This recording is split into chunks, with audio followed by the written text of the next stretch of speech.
Hello friends, today we are going to see the unit number 6, that is centrifugal and axial flow compressor. In this unit we are going to study centrifugal compressor, classification of basically the compressor, construction, velocity diagram, flow processes on TS diagram, Euler's work, what do you mean by actual work input, performance characteristics, various losses in centrifugal compressor, then axial compressor, its construction, working, enthalpy entropy diagram, losses, efficiencies and performance characteristics. Now you are not having numerical treatment for axial compressors, so only theory is there for axial compressors. So compared to the previous syllabus, you are having more flexibility this time for the centrifugal compressor, because the numericals asked in the exam are only on centrifugal compressor and the numericals are very simple. Okay, only you have to understand the theory behind centrifugal compressor as well as the concepts of centrifugal compressor. The centrifugal compressor, it is totally based on centrifugal pump. Okay, like pump, we have studied the velocity diagram for a centrifugal pump. Pump is handling liquid, compressor is handling gas. That is the only difference. Rest all the things are same, only because of the compressible fluid. Okay, the work done. Okay, and that temperature entropy diagram, that changes are there in case of centrifugal compressor. So now let us study first the construction and working of centrifugal compressor. So mainly two types of compressors only we are going to see in this unit, centrifugal compressor and axial compressor. Out of that, the more focus is on centrifugal compressor because numericals are asked on centrifugal compressor. So let us study the construction details of centrifugal compressor. Centrifugal compressor, it is a radial flow machine compressing the fluid due to the dynamic action of impeller. Now compressor, its construction, if you see, its construction is totally similar to that of the centrifugal pump. Okay, there is an eye of an impeller. This is called as the eye of the impeller. This is the impeller. Okay, then there is a casing. Before casing, there is a, you can say, these are the guide vanes. Okay, these are the guide vanes, and this is the diffuser. And after diffuser, there is a casing. Okay, so it is completely opposite to that of the radial turbine. Okay, compressor is completely opposite to that of the turbine. Now the fluid is entering into the eye of the impeller. In the side view, if you see, this is the inlet for the compressor. So fluid is entering through this. Okay, so fluid is entering axially. Okay, there is axis of the shaft. Okay, beside this there is a motor mounted. Okay, which supplies work. Okay, through the, and because of supplying the work by motor, the impeller rotates. Okay, so the air first enters axially. Okay, but as soon as it enters into the eye of the impeller, it is moving radially. Okay, it is moving radially. So the entry is radial for the impeller and exit is also radial. Okay, that's why it is called as a radial flow compressor or centrifugal compressor. Then after impeller there is a diffuser. What is the function of diffuser? Now our main aim is to increase the pressure. Okay, compressor function is to increase the pressure. So after imparting the energy to the impeller, okay, its pressure energy as well as kinetic energy increases. Okay, by supplying the work, you are having the higher pressure as well as higher velocity. Higher pressure is okay for us, but what about higher velocity? So that higher velocity is converted again into pressure using a diffuser. Okay, that's why diffuser is used. And again remaining pressure, that remaining kinetic energy, if somewhat amount of kinetic energy is remaining, then you are having a diverging section volute casing. Okay, that is again converting that kinetic energy into pressure energy. So we are getting ultimately the pressure energy.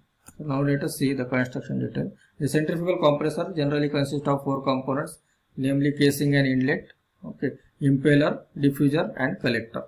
Okay, casing and inlet. Okay, now all these components which are mentioned here, impeller, diffuser and collector, they are protected by a device that is called as a casing. Okay, and that casing is containing a nozzle, because the air, okay, in the atmosphere, it is in stagnant condition, okay, stagnation condition, and we have to increase the velocity of air, like we are creating suction in case of centrifugal pump. Here also we have to you have to create suction, but for creating suction you have to decrease the pressure and increase the velocity at the inlet section. So to increase the velocity or to create the suction, you are using nozzles, okay, nozzle at the inlet. Okay, so there is a nozzle before this, okay, in the inlet section. So because of that, air is sucked inside the impeller. Okay, so that is the inlet casing and nozzle. Then the casing is made up of cast iron or steel. Okay, then there is the impeller. The impellers are assembled or mounted on the steel shaft, and this assembly is known as compressor rotor. Okay, that rotor is nothing but it is consisting of impellers mounted on it. Okay, the rotor provides velocity to the gas with blades that are attached to the rotating disc.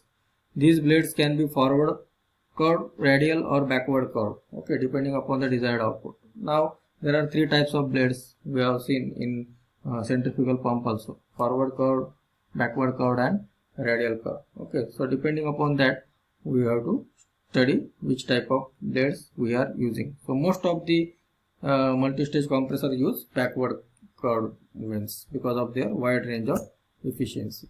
Okay, so next, diffuser. Diffuser, I have told you the function itself. After coming out from the impeller, okay, the impeller extracts the gas with greater velocity, okay, and as well as greater pressure. Okay, and the diffuser usually comprise two valves which form a radial channel. Because of this arrangement, the velocity of gas decreases. Okay, diffuser is suddenly stopping that kinetic energy of the fluid which is coming out of the impeller, and because of that its pressure increases. Okay, so that is the function of diffuser. After diffuser there is a collector or a volute casing. Now this is the last stage. Okay, and the component used to collect the gas discharge through the diffuser is called the collector. It may be termed as a volute or scroll. The collector may also contain valve and other instrumentation in order to control the compressors. The collector, you know, there is a discharge from the collector, so there is the delivery valve fitted inside the collector. Applications of centrifugal pump.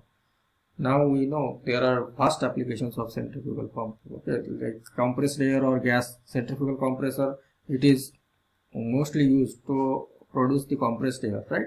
So you are having the compression, one of the application. Then food industry, food processing industry depends highly on this type of compressor, because it can provide oil free compressed air which are necessary for some sensitive condition. Because food will not, if food is provided with oil free, and centrifugal compressors are operating oil free. Okay, there are oil free operations in centrifugal pumps. That's why it is suitable for food industry. Then gas turbine. In gas turbines you are having, okay, there is a turbo compressor concept. Okay, so turbines are running the compressors. Okay, so there you are using the centrifugal compressor. Okay, so it may use gas turbine are using both axial and centrifugal compressor. In jet engines you might have seen, okay, the turbine and the compressor. Okay, so there you are using in jet engines, okay, compressor. Oil refineries, okay, petrochemical and chemical plants, the centrifugal compressors are used for these chemical plants, okay, for compressing. Wherever there is the operation of compression, there you require this type of compressors, okay, either centrifugal or axial. So refrigeration and air control, okay, centrifugal, because refrigeration also we require compress.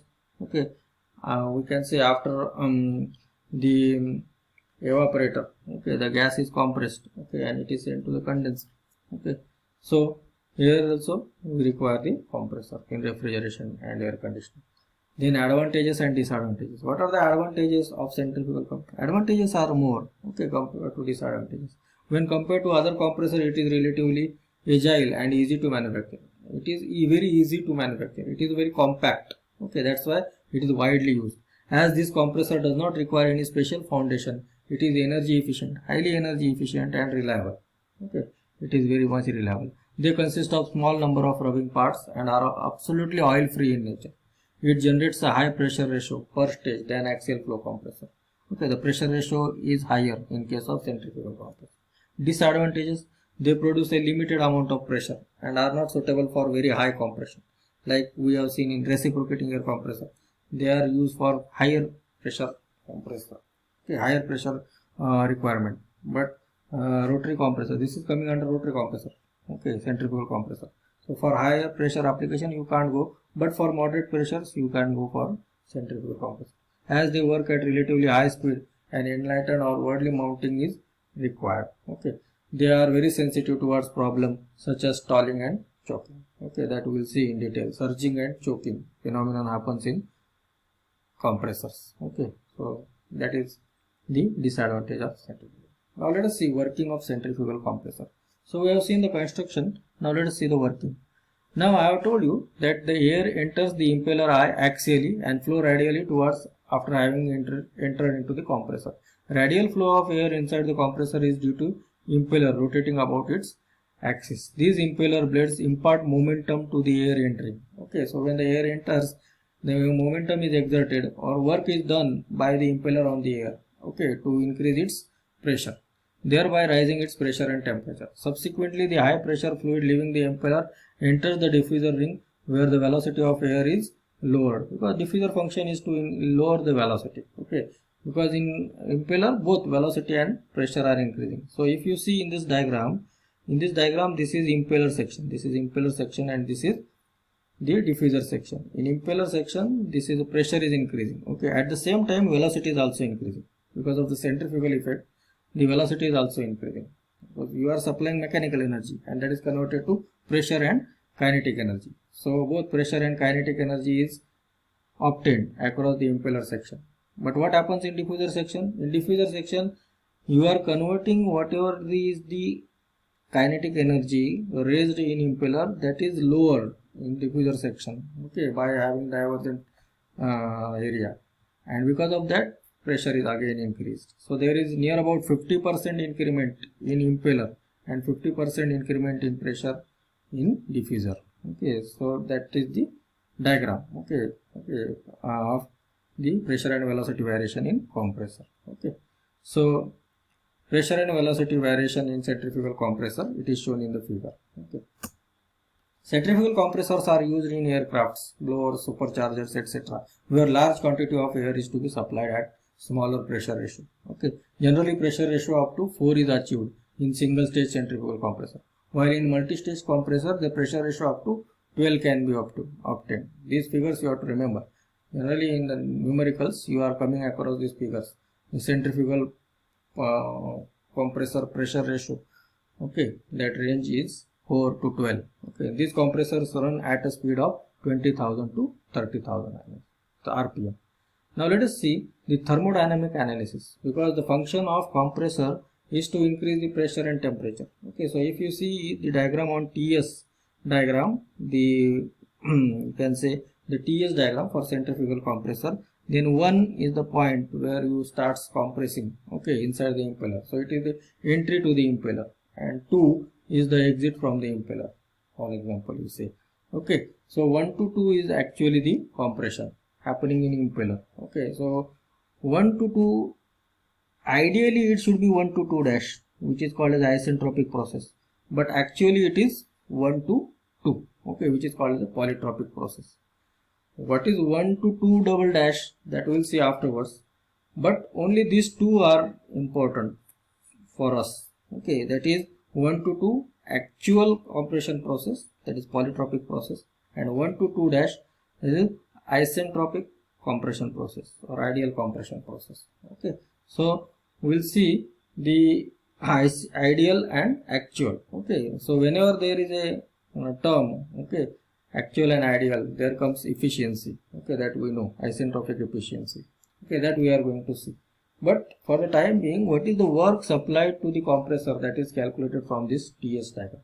Okay, so in actual process, if you see this diagram, here there is a loss, okay, work lost in friction. That's why for actual process you require more work done.